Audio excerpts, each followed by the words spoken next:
안녕하세요.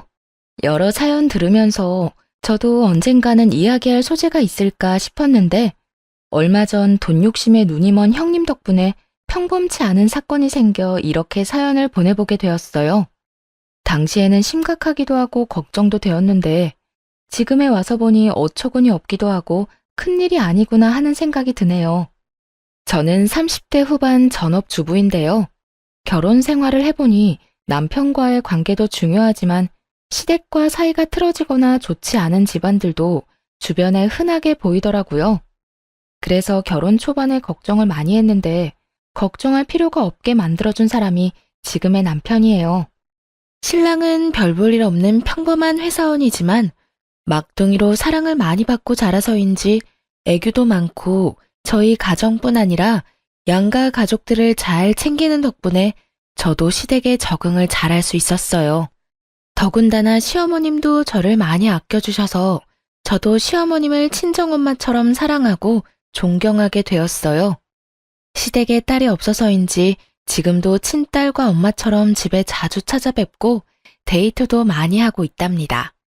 또 대화가 많이 없는 친정도 저와 신랑이 있으면 웃음꽃이 끊이지 않을 정도로 신랑은 집안에 없어서는 안 될 고마운 존재가 되었답니다.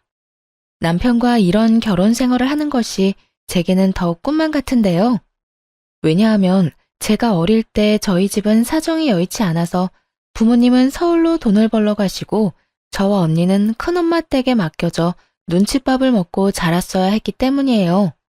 저희는 엄마 아빠의 사랑이 가장 필요한 나이에 관심과 사랑을 받지 못하고 바쁜 부모님의 뒷모습만 보며 일찍 철이 들었어야 했어요. 나이에 맞는 모습보다는 늘 어른스러운 척하며 지냈던 날들이 많았던 것 같아요. 큰엄마는 가뜩이나 삶이 힘들고 팍팍한 상황에서 저와 언니까지 맡게 되어 힘에 부치셨던 것 같아요. 그래서 저희 밥상에는 항상 콩자반이나 김 정도만 내어주시고 고기 반찬이나 계란말이 같은 음식은 자기 식구들에게만 몰래 내어주셨어요. 어린 마음에 그게 어찌나 서러웠던지 빨리 어른이 되어서 큰엄마 댁을 벗어나고 싶었어요. 사촌 언니도 저희를 밖에서 만나면 남을 보듯 무시했고 한 번은 거지자매 지나간다 라고 뒤에서 욕하는 것도 들었어요. 어린 마음에 했던 행동이었겠지만 그때를 생각하면 아직도 수치스러운 기분이 들어요.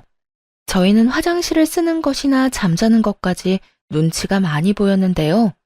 큰엄마네 식구들이 화장실을 다 쓰고 난 뒤에 저희가 화장실을 쓰거나 등교하는 날은 무조건 새벽에 일어나 가장 먼저 조용히 씻고 나왔어야 했어요. 한 번은 추운 겨울이었는데 난방비를 아끼려 큰엄마네 가족들은 내복에 두툼한 이불을 온갖 방한용품들을 구비하셨는데 저희는 여름에 사용하던 이불을 그대로 써야 했어요. 어린 마음에 어찌나 서럽고 슬프던지 둘이 꼭 붙어 울면서 잠에 들었어야 했고요. 겨울 이불은 비싸니까 저희 자매에게는 줄 수 없으니 있는 이불을 덮으라고 하시더라고요. 지금 와서 생각해보면 어린 아이들에게 너무하셨던 것 같아요. 그렇게 고등학생이 되어 겨우 서울에 자리 잡으신 부모님과 함께 지낼 수 있게 되었지만 내 식구가 살 집과 생활비를 감당하기에는 빠듯하기는 마찬가지였어요. 그래도 큰엄마네 집을 떠나 부모님과 함께 살 수 있게 되어 저희는 너무너무 기뻤어요. 대학에 진학한 후 안 해본 알바가 없을 정도로 끊임없이 알바를 했어야 근근히 학자금을 마련할 수 있었고 가족들이 다 일을 했기 때문에 어릴 때부터 성인이 되어서까지 가족끼리 편하게 밥 한 끼 먹는 일이 거의 없었어요. 미래에 제 가정을 이루게 되면 가족들과 시간을 많이 보내고 사랑이 넘치는 가정을 꾸리는 것이 꿈이 되었어요.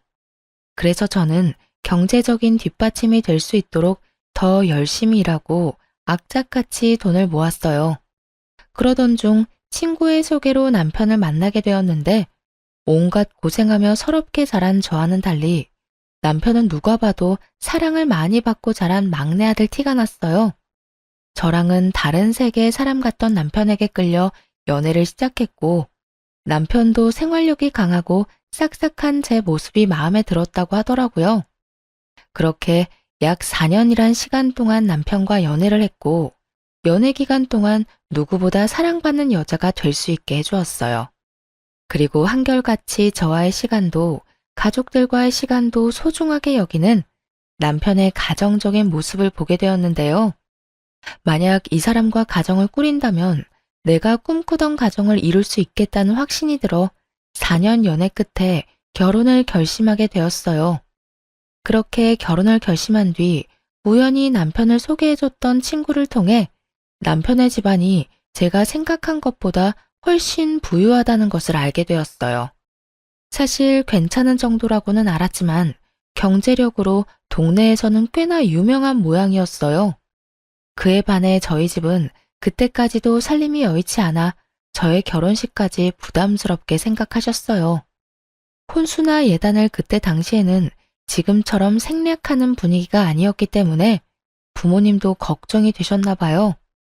엄마는 가난한 집 때문에 딸이 무시당할까봐 많은 걱정을 하셨고, 솔직히 저도 그 부분이 걱정이 되더라고요.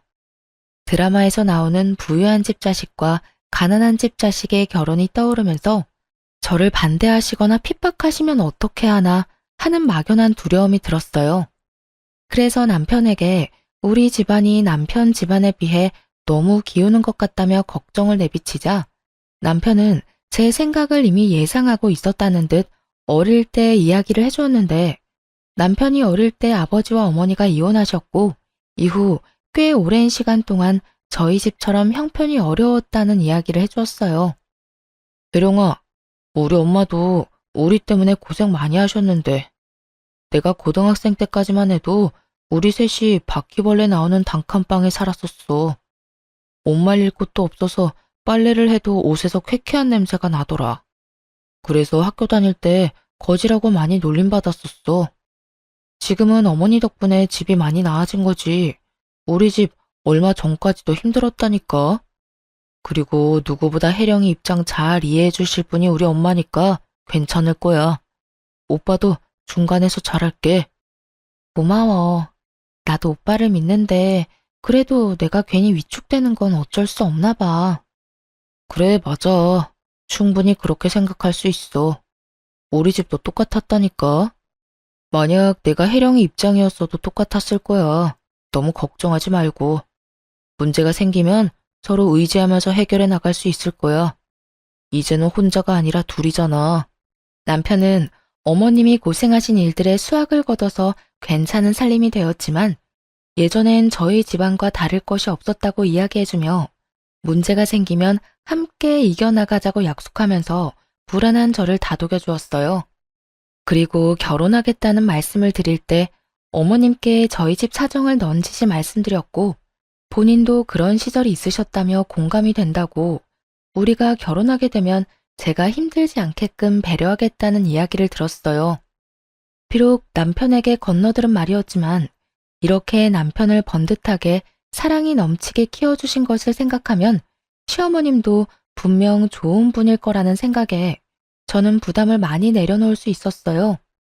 이후 실제로 저희 둘이 재정적으로 힘든 부분은 시댁에서 조용히 도와주셨기 때문에 양가 집안의 분란 없이 무사히 결혼식을 마치게 되었는데요. 결혼식을 준비하는 과정을 통해서도 저는 시댁을 많이 신뢰할 수 있게 되었어요. 그렇게 결혼 후 첫 명절이 찾아왔고 긴장되는 마음으로 저는 시댁으로 향했어요. 남편은 걱정 말고 자기만 믿으라고 해주었지만 시댁 식구들을 정식으로 뵙는 것은 처음이라는 생각에 몸이 굳어 남편의 시덥지 않은 농담에도 웃음이 나질 않았어요. 하지만 걱정했던 것과는 달리 시어머님은 편하게 저를 맞이해 주셨고 갈아입을 옷까지 세심하게 준비해 주실 정도로 저를 신경 써 주셨어요. 혜령아, 처음이라 긴장이 많이 되지? 이거 입으렴. 첫인상 중요하다고 한껏 차려입고 올 텐데 불편할 것 같아서 내가 네 생각해서 사봤는데 마음에 들지 모르겠네. 안 맞는 것 같으면 편하게 말해주렴. 감사합니다, 어머님. 아유, 우리 집이 남자들 뿐이라 늘 삭막했는데 네가 오니 집안이 훤한 것 같네. 긴장하지 말고 편하게 즐거운 명절 보내자꾸나. 시어머님의 따뜻하고 다정한 말씀에 한결 마음이 편안해졌고, 먼저 도착해 있던 아주버님도 남편과 투닥투닥 장난을 치시며 분위기를 많이 풀어주셨어요. 남편의 유하고 착한 성격이 어머님을 참 많이 닮았다는 생각이 들더라고요. 본격적인 명절 준비를 하기 위해 시어머님과 함께 장을 보고 돌아오던 길에 형님을 만나게 되었는데요. 유하고 동글동글한 아주버님 인상과는 달리 형님은 마른 체격에 미간 사이에 깊은 주름까지 있어 겉으로 봤을 때 굉장히 까칠해 보이셨어요. 계속 인상을 쓰고 계셨는데 그래서인지 인상이 더 안 좋게 보였어요. 아니나 다를까 형님은 짐을 들고 있는 저희를 본체만 채 무심하게 인사를 하고 혼자 빠르게 집으로 들어가더라고요. 어른이 짐을 들고 계시는데도 무심하게 지나치는 형님을 보고 당황한 저는 시어머님 눈치를 살폈지만 어머님은 크게 개의치 않으신 듯 보였어요. 그리고 명절 준비를 하는 내내 어머님과 제가 고생하는 동안 형님은 일손을 돕는 일 없이 방에만 들어가 있었고 여기저기 바쁘게 통화하는 소리만 들렸어요. 식사 시간에도 저와 어머님이 식사를 차리는 것을 오히려 당연하게 생각하는 듯 밥상이 다 차려져야만 방에서 나와 자리에 앉으시더라고요. 화기애애하게 식사하는 도중에도 가족이 무슨 말을 하는지 관심 없다는 듯이 핸드폰만 만지작거리면서 깨작깨작 밥술을 뜨는 형님 때문에 다들 살살 눈치를 보는 것 같았어요. 어머님, 근데 명절이라고 이렇게 여자들이 밥상 차리고 아직도 이러는 게 말이나 돼요? 그냥 밖에 나가서 외식 한번 하고 얼굴 보면 끝이지. 가끔 보면 우리 가족들도 너무 구시대적인 것 같아요. 그리고 자기는 언제까지 여기 있을 생각이야? 나 너무 바쁜데 이제 슬슬 일어나지? 아, 자기 왜 그래? 엄마랑 재수 씨가 힘들게 차린 음식인데. 그리고 요즘 바빠서 가족들끼리 모이기 힘든데 명절이라는 핑계로 만나서 집밥 한 끼 먹는 게 더 좋지. 그치, 동생아? 오랜만에 동생 얼굴도 보고 재수 씨도 보고 말이야. 어머, 그래? 그렇게 좋으면 다음부터는 자기 혼자 오면 되겠다. 어머님, 제가 요즘 바빠서 정신이 좀 없어서요. 너무 언짢게 생각하지는 마셔요. 솔직히 오늘 안 오려고 했는데 일가 억지로 끌고 온 거라서 이해 좀 해주세요. 형님의 말 몇 마디가 그나마 유지하고 있던 평화의 찬물을 끼얹었어요. 이후에도 어머님과 제가 고생하면서 차린 음식이 너무 짜다며 투정을 부리질 않나 은근히 시댁을 무시한 듯한 발언도 서슴지 않고 하더라고요. 아휴, 저희 부모님이 이런 음식 보시면 깜짝 놀라실 것 같아요. 하긴 자기도 그냥 평범하니까 기대하면 안 되는데 내가 자꾸 이러네. 그만해 좀. 아주버님은 계속 말을 끊으며 형님께 눈치를 줬고 저희 남편도 언짢아하는 티를 냈지만 형님은 아랑곳하지 않고 하고 싶은 말을 하시더니 이내 일어나 집에 먼저 가겠다며 떠나셨어요. 어머님은 그런 형님을 크게 신경 쓰는 것 같지 않으셨지만 속으로는 형님을 좋아하지 않으시는 것이 느껴졌어요. 저도 형님과의 첫 만남이었지만 형님이 별로 마음에 들지 않았어요. 어머님께 틱틱거리는 것도 마음에 들지 않았고 여러 사람 기분 상하게 하는 데에 특별한 능력이 있나 보다 하는 생각이 들었죠. 그렇게 저의 첫 명절이 지나가게 되었어요. 긴장했던 것이 무한할 정도로 시댁 식구들이 저를 편안하게 해주셔서 앞으로는 걱정할 필요가 없겠다는 생각이 들었어요. 어머님도 주차장까지 배웅을 나와주시고 집에서 먹을 반찬이나 음식을 바리바리 싸주셨어요. 저는 괜찮다고 손사래를 쳤지만 완강한 어머님의 받아올 수밖에 없었어요. 차를 타고 돌아오는 길에 남편에게 들어보니 아주버님도 남편과 같이 평범한 회사원이라고 하더라고요. 반면 형님은 잘 나가는 치과 의사였기 때문에 이전에도 형님이 아주버님을 무시하는 일이 많았대요. 그래서 시댁에 와서도 손에 물 한 방울 묻히지 않으려고 한다는 거예요. 어머님과 남편은 아주버님 입장을 생각해서 형님을 참고 있고 아주버님도 그 상황을 잘 알아서 웬만하면 형님을 집에 잘 데려오지 않으려고 하는데 저희가 결혼하고 보내는 첫 명절이라 얼굴이라도 같이 봐야겠다는 생각에 형님을 억지로 데리고 온 것이었어요. 형님이 떠난 후 아주버님은 어머님께 죄송하고 저희에게도 미안하다고 말씀하셨지만 저희는 오히려 아주버님이 걱정될 뿐이지 마음 쓰지 마시라고 말씀드렸어요. 그렇게 명절이 무사히 끝나고 아주버님 내외 일로 속상하셨을 어머님의 마음을 풀어드리고 싶었던 저희 부부는 어머님을 모시고 가까운 근교로 식사를 하게 되었는데요. 바람을 쐬는 동안 어머님께서 어려운 시절에 있었던 일들을 말씀해 주셨어요. 어머님도 홀로 자식 둘을 키우시면서 사기를 당하기도 하고 사업이 망해 모아놓았던 돈도 다 잃어보고 빚더미에도 앉아보는 등 힘든 일들이 정말 많으셨더라고요. 이야기를 듣는 저와 남편의 눈시울이 금세 붉어지자 어머님은 늙은이 이야기 듣고 울지 말라며 지금은 이렇게 번듯하게 아들 둘 키워 잘 살고 있지 않냐며 다 지난 일인데 괜히 이야기를 꺼냈다며 여유롭게 웃으셨어요. 어머님이 겪으셨던 일에 비하면 저의 일화는 아무것도 아니지만 어릴 때 큰엄마네 얹혀 살았던 일들과 집안이 기울어 힘들었던 이야기를 꺼냈고 어머님 눈에도 어느새 눈물이 맺히셨어요. 그러면서 말해주신 말들이 저에겐 참 힘이 되더라고요. 그런 일들이 있을 때 잘 버티면 이상하게 좋은 일이 오더구나. 힘든 일 이후에는 꼭 좋은 일이 오니까 혜령이 너도 앞으로는 좋은 일들만 가득할 거야. 저는 어머님의 말씀에 감동을 받아 참았던 눈물이 왈칵 났어요.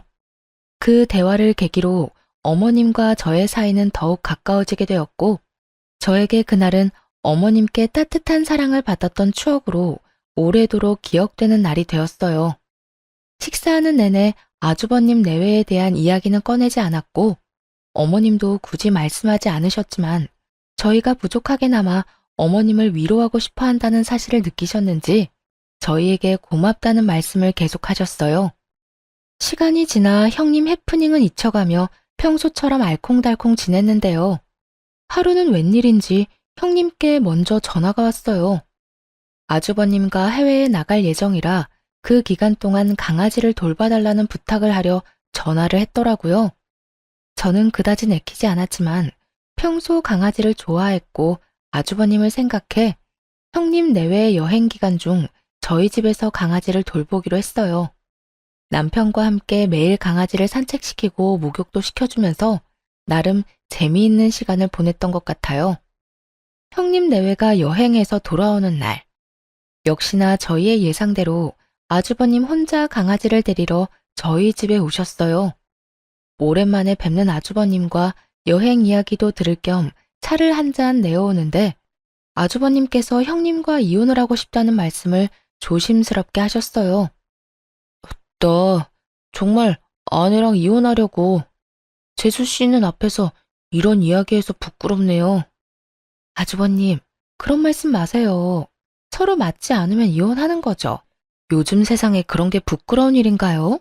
오히려 합리적이고 좋은걸요. 그렇게 말해주니 고맙네요. 민호야, 네가 결혼을 참 잘했다. 나는 아내 때문에 어머니께 걱정만 끼쳐드린 것 같은데 재수 씨는 항상 우리 어머니께도 너무 잘해주시고 우리 민호한테도 잘하고 항상 고마워요, 재수 씨. 별 말씀을요. 시댁에서 너무 잘해주셔서 오히려 제가 감사한걸요. 아주버님은 형님과 더 이상 같이 사는 것은 의미가 없는 것 같아 여행 중에 이혼을 요구했지만 형님은 아주버님과 이혼을 하지 않겠다고 했대요. 그 이유는 다름 아닌 돈 때문이었는데요. 시댁이 부유하다는 것은 알았지만 실제로 시어머님은 꾸준한 부동산 경매로 자산을 불려오셨고 가지고 계신 부동산만 수십 채라고 들었어요. 상가 건물만 5채가 넘는다는 이야기를 들었지만 구체적으로 자산의 규모가 어느 정도인지는 정확히 알지 못했는데요. 이 사실을 대략 알고 있던 형님도 시어머니가 돌아가시게 되면 어머님 유산이 대부분 아주버님께 올 것이라고 생각했고 유산을 받은 이후에 이혼하게 되면 위자료를 한 푼이라도 더 받을 수 있을 거라는 생각에 이혼하지 않겠다고 버티고 있는 것이었어요. 평소 형님이 가정주부인 저를 무시하는 이유도 별 볼 일 없는 가난한 집안 출신이기 때문에 애초에 어머님 성에 차지 않을 것이라 생각했기 때문이었어요. 그 사실을 알게 된 저희 신랑은 화가 머리끝까지 차올라 당장이라도 형님 병원에 찾아가 당장 이혼하라고 말하겠다며 난리쳤지만 아주버님과 형님의 일이니까 우리가 선뜻 나서지 말자고 말려 겨우 마음을 가라앉혔어요. 결혼한 지 1년 정도 되어갈 즈음 감사하게도 저희에게 아이가 생겨 사이가 더 돈독해졌지만 아주버님 내외는 사이가 더 나빠져 아예 따로 살고 계신다는 이야기를 듣게 되었어요. 출산을 하고 얼마 지나지 않았을 때 친정엄마가 유방암 판정을 받으셨다는 연락을 받게 되었어요. 아이가 태어난 지 얼마 되지 않았던 상황이었고 가뜩이나 외벌이라 넉넉지 않았던 저희 살림에 수술비를 감당하는 것은 무리였어요. 수술비뿐 아니라 엄마 병원도 제대로 찾아가기 힘든 상황이었기에 가슴이 턱턱 막혔어요. 저는 무직자 대출이라도 받아보려고 아이를 돌보면서도 여기저기 알아보았지만 갓 태어난 아이를 돌보는 일도 벅차 너무 막막했어요. 평소와 달리 걱정 어린 제 얼굴을 보게 된 남편은 저에게도 아이 말고도 다른 일이 있다는 것을 금세 알아차렸고 남편의 설득 끝에 엄마가 유방암 판정을 받았다는 이야기를 털어놓게 되었어요. 사실 우리 엄마 유방암이래. 나 너무 걱정돼. 나이도 있으시고 혹시나 수술 잘못되면 어떡하지? 우리 집 수술비랑 치료비 감당할 상황이 안 될 텐데 우리도 별이 때문에 돈 많이 써서 요즘 많이 빠듯하잖아. 그래서 아기 보면서도 걱정이 돼서 자꾸 눈물이 나. 바로 말 못해서 미안해. 여보한테 짐이 될까봐 말하기 어려웠어. 지금도 혼자 버느라 힘들어하는데 이런 일까지. 네가 뭐가 미안해. 내가 더 많이 못 벌어와서 미안하지. 우리 살림도 혜령이 덕분에 아껴서 잘 살고 있고 너랑 별이가 나한테 와줘서 너무 행복한데 정작 힘들 때 몰라줘서 미안해. 이제 같이 방법을 찾아보자. 우리 결혼할 때 기억나지? 둘이 같이 의지하면서 해결해 나가기로 했던 거. 기억나. 남편은 아주버님께 한번 도움을 청해보겠다고 했지만 아주버님 사정을 뻔히 아는데 부탁하는 것이 너무 죄송해 남편을 말렸어요. 그렇게 둘이 여기저기 대출을 알아보는 중에 아이를 돌봐주러 집에 오셨던 어머님께서도 사실을 알게 되셨는데요. 시어머님은 한 걸음에 은행으로 달려가 수술비 전액을 마련해 주셨고 저는 한사코 받지 않으려고 했지만 남편의 권유로 어머님의 도움을 받게 되었어요. 엄마가 아프신 것만으로도 마음고생이 심할 텐데 별이 태어난 지 얼마 안 돼서 이런 일이 있으니 네가 더 혼란스럽고 힘들었겠다. 아기 보면서 한창 행복할 때인데 말이야. 별이는 내가 최대한 돌봐줄 테니까 혜령이 너는 낮에 어머니 병실에 다녀와라. 그래야 사돈이 금방 쾌차할 수 있을 거야. 어머님 정말 죄송해요. 매번 이렇게 도움만 받는 것 같아요. 너무 죄송해요, 어머님. 이럴 때는 감사해요, 어머님 하고 도움받는 거야. 알겠지? 어머님은 흐느껴 오는 제 손을 잡아주시며 도움받을 수 있는 곳이 있다면 얼마든지 받아도 된다고 다독여 주셨어요. 그때 저는 다시 한번 시어머니에게 꼭 효도하는 자식이 되어야겠다고 다짐했어요. 다음 날 아이를 어머님께 맡기고 친정엄마 입원 수속을 하고 돌아오는 길에 형님도 어머님께서 저를 도와주셨다는 소식을 들으셨는지 쏜살같이 저에게 전화를 하셨는데요. 가뜩이나 엄마 수술 날짜가 잡혀서 걱정되고 긴장이 되어 마음이 좋지 않은데 형님은 아무리 어머님이 자기를 아껴주신다고 해도 그렇게 선뜻 큰 돈을 받아도 되는 거냐며 따져왔어요. 아니 동서, 아무리 돈이 좋아도 그렇지. 어머님이 주시는 돈을 어쩜 그렇게 냉큼 받아? 어렵게 자란 애들은 눈치라는 것도 없나 봐. 둘이 그만한 돈도 못 모으고 놀기만 했어? 능력이 없으면 눈치라도 챙겨야지. 네? 형님, 무슨 말씀을 그렇게 하세요? 무슨 말씀이냐니? 잘못 들었어? 동서네가 이번에 받아간 돈 액수 만만치 않을 텐데 나도 의사라서 어느 정도는 대충 감이 오지 않겠어? 그 돈 다 우리 남편한테 올 돈 아니야? 어차피 어머님도 유산 줄 사람 우리 남편밖에 더 있냐고. 그럼 그 돈 우리 돈이잖아. 내 돈 가로챈 동서한테 내가 이 정도도 말 못해? 그리고 동서, 자꾸 어머님께 붙어서 착한 척 하지 마. 아주 그냥 찰싹 붙어서 어머님, 어머님. 아주 여우가 따로 없더라. 어이가 없어서. 그럴 시간에 나가서 정당하게 돈을 벌지 그래. 어머님이 이번엔 불쌍해서 도와주신 거니까 다음에 또 손 벌릴 궁리하지 말라는 말이야.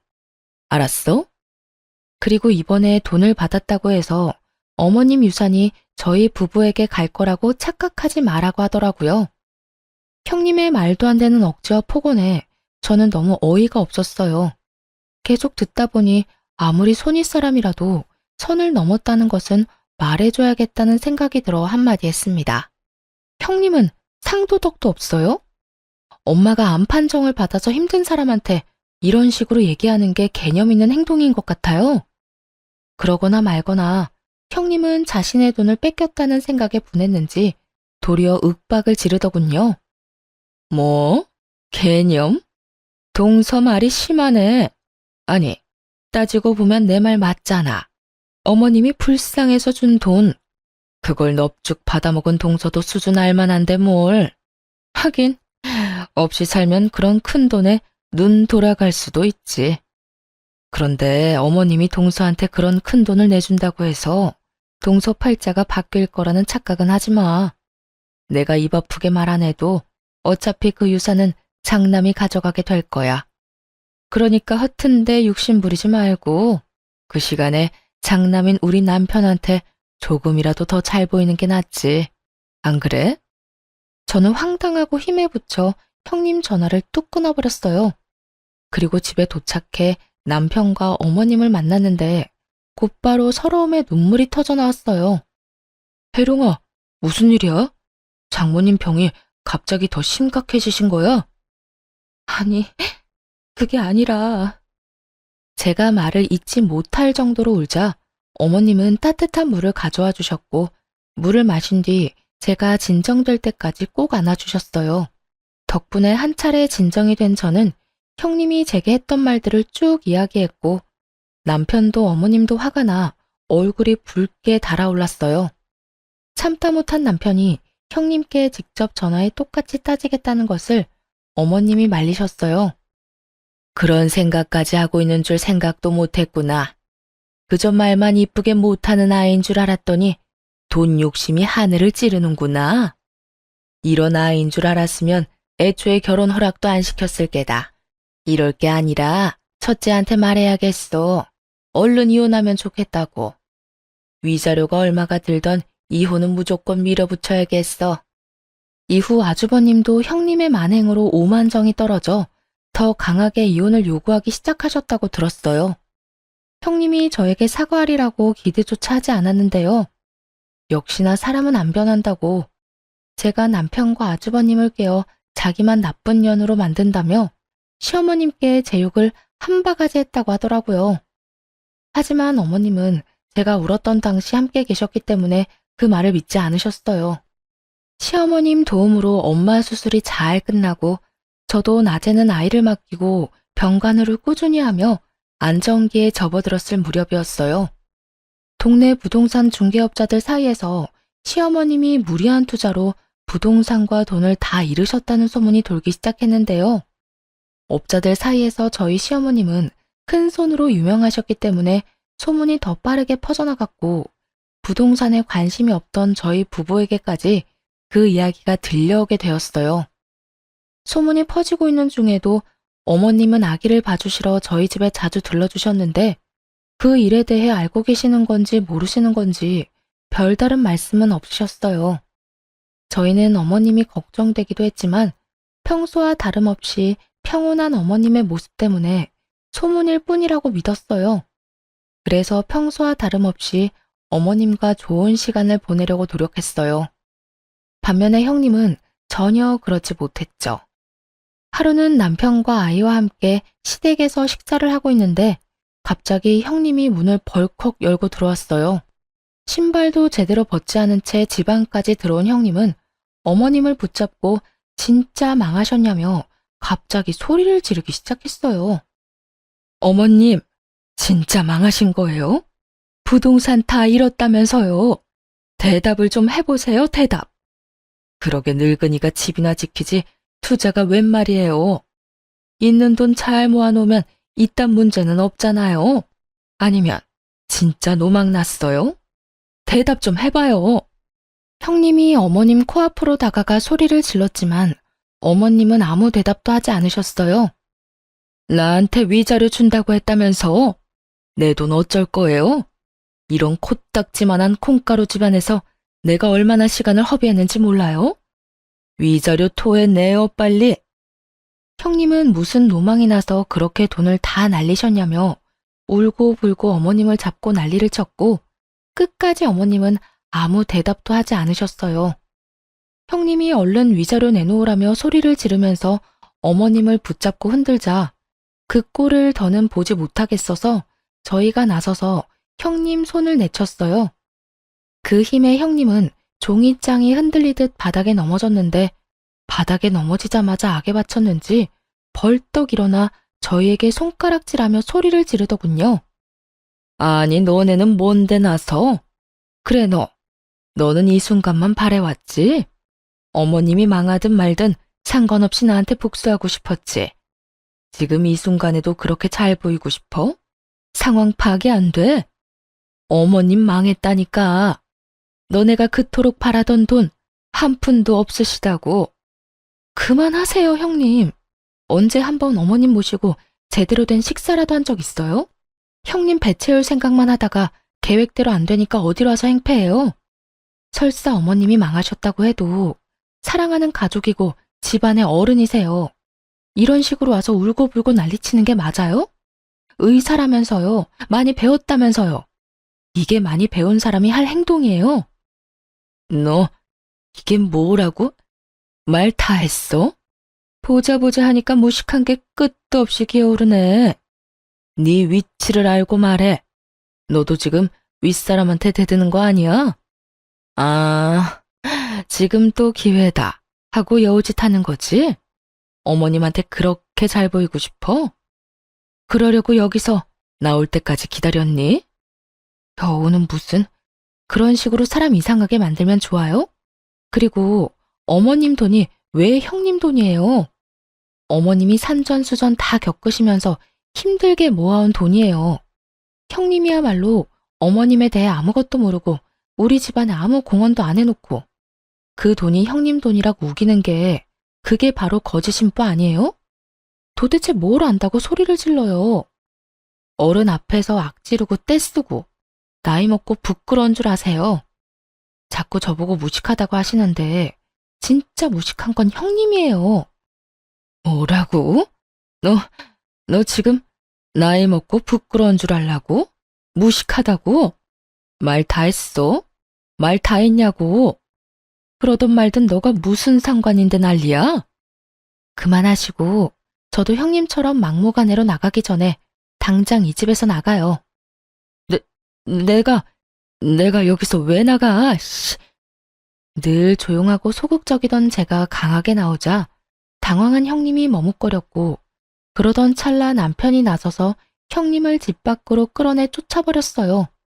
형님은 끌려가면서도 소리를 버럭버럭 지르고 안간힘을 썼지만 워낙 마른 몸짓이라 남편이 손쉽게 끌고 나가더라고요. 그 모습이 너무 볼품없어 꽤 우스꽝스럽기도 했어요. 이후에도 씩씩대며 흥분하는 저희 부부를 오히려 어머님께서 담담하게 진정시키셨어요. 어머님은 아주버님이 괜히 속만 끓을 테니 형님이 왔었다는 것을 알리지 말라고 하셨지만 저희는 아주버님도 아셔야 문제를 해결하실 수 있다고 어머님을 설득해 아주버님께 있었던 상황을 알려드렸어요. 아주버님은 그 길로 이혼 소송에 들어가셨고 오히려 위자료를 받고 이혼을 하시게 되었는데요. 형님이 시댁 욕을 하고 저와 어머님을 무시하는 통화 내용을 몰래 제가 모두 녹음했을 뿐 아니라 형님이 시댁에 찾아와 난리를 친 내용도 녹음하고 있었기 때문에 손쉽게 증거로 낼 수 있었어요. 그리고 더욱 가관이었던 것은 형님이 아주버님 몰래 바람을 피며 다른 곳에 살림을 차려놓았던 사실인데요. 저희 부부가 초대를 받아 갔던 지인의 아파트 주차장에서 형님이 다른 남자와 팔짱을 끼고 들어가는 것을 보게 된 것이었어요. 저희는 형님이 바람을 핀다는 것을 직감했고 아주버님이 위자료를 주고 헤어질 게 아니라 위자료를 받고 이혼해야 한다고 생각했어요. 그 뒤로 지인에게 자초지종을 설명하고 형님이 보일 때마다 몰래 사진을 찍어달라고 부탁했어요. 아파트에 둘이 같이 거주하고 있는지 동거 여부도 확인하며 증거를 차곡차곡 모았어요. 그래서 어머님을 설득해 아주버님께 말씀드린 거였어요. 이제 이혼할 수 있는 모든 증거를 모았다고 생각했거든요. 덕분에 아주버님은 위자료를 받고 이혼할 수 있게 되었답니다. 결국 위자료 한 푼 받지 못하고 도리어 돈을 주고 이혼하게 된 형님은 이후에도 시댁에 여러 번 찾아와 행패를 부렸는데요. 그때마다 저희 부부와 아주버님이 어머님과 함께 지내며 속 시원하게 형님을 내쫓았어요. 그 당시에는 거의 시댁에 똘똘 뭉쳐 함께 지냈던 것 같아요. 어머님을 지키는 보디가드가 된 것 같아 한편으로는 재미있기도 했어요. 어머님은 그때도 형님을 크게 개의치 않으셨는데 온갖 고생을 다 겪으셨던 어머님께는 형님 사건은 그저 작은 사건 중 하나였던 것 같아요. 하지만 아이도 돌아가며 돌봐주셨기 때문에 저도 조금은 편안했고 이렇게 가족이 한데 모여 지냈던 경험이 거의 없다 보니 새롭고 행복하기도 했어요. 어쩌면 어머님께서 제게 살을 부대끼며 함께 지내는 가족을 경험하게 해주시고 싶어 일부러 형님을 핑계 삼아 저희를 함께 있게 해주셨나 하는 생각도 요즘은 들어요. 물론 어머님께서 저희를 불러 같이 지내자고 하신 게 아니라 저희가 막무가내로 어머님 집에 얹혀 살았던 거였지만요. 누가 누굴 지킨 건지 지금 와서 생각해보면 철없는 자식들을 어머님이 지켜주신 거였네요. 이후 형님이 운영하던 치과에서 형님이 두 집 살림을 했었다는 사실과 이혼 전에 시어머님께 찾아와 했던 폐륜적인 행동에 대해 소문이 퍼지게 되어 더 이상 일하는 게 어려워졌다고 해요. 지역 텃세를 버티지 못한 형님은 결국 다른 곳으로 이사를 가게 되었다는 소식까지 듣게 되었어요. 형님은 이혼도 당하고 일도 제대로 하지 못하는 지경이 되었지만 저희 가족은 형님 사건을 계기로 오히려 하나로 뭉치게 되었답니다. 한참 시간이 지나 평소와 다를 것 없이 저희 집에 아이를 보러 놀러 오셨던 어머님이 거액의 돈이 들어있는 통장과 저희 이름으로 명의가 변경된 부동산 서류를 들고 오셨는데요. 놀랍게도 어머님께서 저희에게 주는 선물이라고 말씀하셨어요. 저희 명의로 된 아파트 이름을 본 저는 너무 놀라서 가슴이 쿵쾅쿵쾅 뛰었어요. 그 아파트는 제가 늘 살고 싶었던 좋은 입지에 있는 대장 아파트였고 통장 안에 찍혀있던 금액도 살아생전 한 번도 보지 못한 액수였어요. 얘야, 그렇게 놀랍니? 아주 눈이 휘둥그레졌구나. 어머님, 어떻게 이렇게 큰 돈과 아파트를, 그것도 저희 명의로요. 사실 내가 한동안 부동산 업자들한테 소문을 좀 냈었다. 내가 망했다는 말은 첫째 며느리 때문에 일부러 낸 소문이었어. 덩달아 너희들까지 속여서 미안하구나. 많이 걱정했지? 그러셨구나. 저희도 조금 걱정이 되긴 했어요, 어머님. 하지만 어머님이 평소와 같으시니까 소문을 믿지 않고 있었어요. 만약 무슨 일이 있으셨으면 저희한테 먼저 이야기해 주셨을 거라 생각했거든요. 그래, 너희 말이 맞아. 만약 내가 망했다면 소문이 너희에게 들리기 전에 말해 주었을 거야. 우린 가족이잖니. 가족에 대한 얘기를 소문으로만 듣게 할 순 없지. 네, 어머님 말씀이 맞아요. 형님은 가족의 말은 들어보지도 않고 아무 상관없는 사람의 말을 믿었잖아요. 그건 가족이 아니라고 생각해요, 어머님. 가족에게 무슨 일이 있으면 먼저 물어보고 들어봤어야 했어요. 그게 제가 형님께 제일 화가 났던 이유였어요. 그래. 우리 며느리 말이 맞다.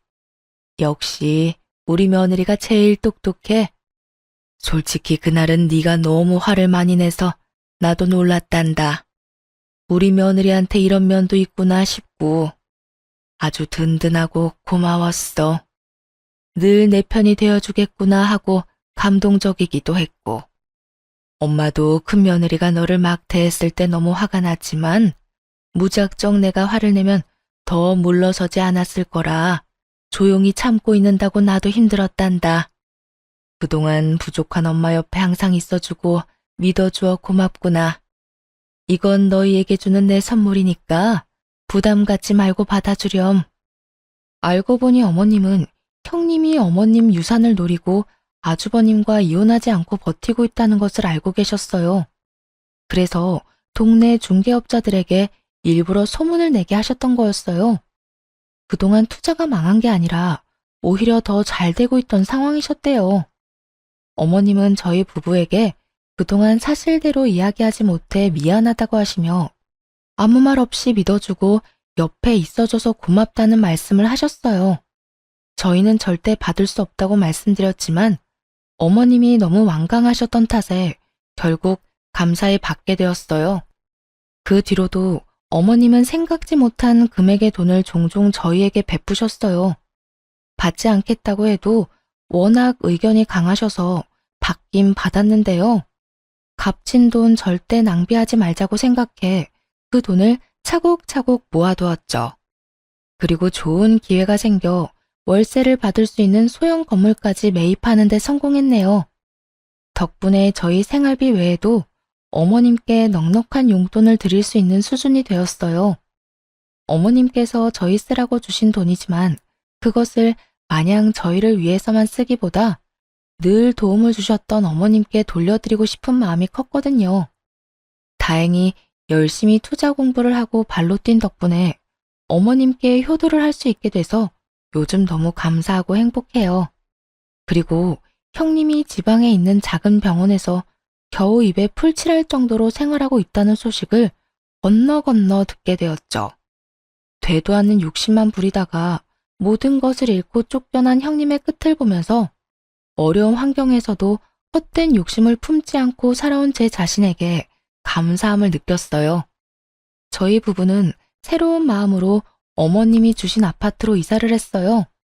저희 집이 생기다니 아직도 믿기지 않지만 이곳에서 우리 세 식구 사랑 넘치게 살아보려 해요. 그리고 여전히 시댁 식구들과는 화목하게 지내며 재미있는 나날을 이어가고 있어요. 얼마 전에도 다 같이 모여 맛있는 음식과 영화를 보며 시간을 보냈는데요. 아주버님 농담에 저희 남편의 애교, 아이가 쑥쑥 크는 모습까지 저희는 시간 가는 줄 모르고 웃고 떠들면서 보냈답니다. 지금은 경제적인 것보다 제가 꿈꾸고 바래왔던 따뜻하고 사랑이 넘치는 가정을 이루게 된 것이 저에게는 가장 큰 선물이 아닐까 생각해봐요. 생각해보니 어머님이 저에게 하셨던 말씀처럼 힘든 시기 후에 좋은 일이 찾아왔네요. 여러분도 힘든 시간을 보내고 계신다면 곧 좋은 일이 올 거라고 말씀드리고 싶어요. 긴 사연 들어주셔서 감사합니다. 모두 사랑하는 가족들과 행복한 시간 보내시길 바래요.